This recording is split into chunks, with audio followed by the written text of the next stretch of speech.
మోరపురం జనార్దన్ కొడుకుని రవి. నా పేరు సర్పంచ్, మోరపురం సర్పంచ్ని. నేను దాదాపు ఈ రెనివట్లలోనే నా బాల్యం అంతా అమ్మమ్మ వాళ్ళ ఇల్లు పేటమానికమ్మ పేటన్మంత్ వాళ్ళ ఇంట్లో ఉండి చదువుకున్నాను. దాదాపు ఈ బస్లింగేరి, బస్లగేరి, ఎరకల్గేరి ఈ గేరితో దాదాపు 12 ఏళ్ల అనుబంధం ఉంది నాకు. ఈ గేరిలో అందరూ నాకు దోస్తులే ఉన్నారు. అందరితో కలిసి గిలపన ఆడినా, గోటిలాట ఆడినా, కబడ్డీ ఆడినాం, క్రికెట్ ఆడినాం. ఇప్పుడు ఎలక్షన్ సందర్భంగా ఈరోజు బీజేపీ వాళ్ళు లేనిపోని అపోహలు సృష్టించి గేర్ల మధ్యలో, కులాల మధ్యలో కొట్లాట పెట్టాలని చూస్తున్నారు.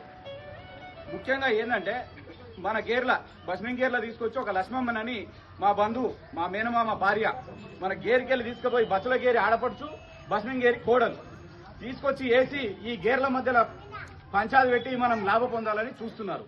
అవి ఏవి కూడా పట్టించుకోవద్దండి. దయచేసి మన ప్రభుత్వం అధికారంలో ఉంది. మీకు ఇండ్లు కావాలన్నా, పెన్షన్ కావాలన్నా, రోడ్డు కావాలన్నా, కరెంటు కావాలన్నా మన ప్రభుత్వం ఉంది. మేము పని చేస్తాం. శ్రీనివాసరెడ్డి మామ ఉన్నాడు, గతంలో మీకు ఎంపీటీసీగా పనిచేసిండు. భాగ్యమక్క ఇప్పుడు మెంబర్గా నిలబడింది, 6వ వార్డు నుంచి కౌన్సిలర్గా నిలబడింది. అత్యధిక మెజార్టీతోన గెలిపించాలి. రెనివట్ల గ్రామం నుండి మనకు 5 కౌన్సిలర్లు ఉన్నాయి. 5 కౌన్సిలర్లు కూడా భారీ మెజార్టీతోనే గెలిపించి తిరుపతన్నకు గిఫ్ట్ గా ఇవ్వాలని చెప్పి నేను కోరుకుంటున్నా ఉన్నా.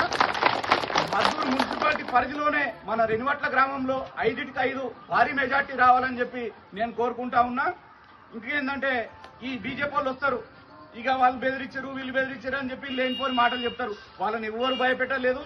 మా బంధువులు అని చెప్పి మేమే మాట్లాడినాం, మేమే అడిగినాం, డ్రాప్ కమ్మని చెప్పినాం. ఎందుకంటే మన ప్రభుత్వం ఉంది, మనం పని చేసుకుంటున్నాం కాబట్టి అడిగినాం. అవన్నీ ఎవరు చెప్పిన మాటలు నమ్మకండి. కాంగ్రెస్ కు ఓటేయండి, హస్తం గుర్తుకు ఓటేయండి. భాగ్యమక్కని భారీ మెజార్టీతో గెలిపిస్తే మేము 24 గంటలు మేము ఈయన పక్కనే మోమినాపూర్ మాది 24 గంటలు మా అన్న మేము అందరం కూడా అందుబాటులో ఉంటాం. మీరు ఎప్పుడు వచ్చినా ఏ పని అడిగినా తప్పకుండా చేపించే బాధ్యత మాది. తప్పకుండా హస్తం గుర్తుకు ఓటేస్తారని కోరుకుంటా ఉన్నా. హస్తం గుర్తుకే, హస్తం గుర్తుకే రేవంత్ అన్న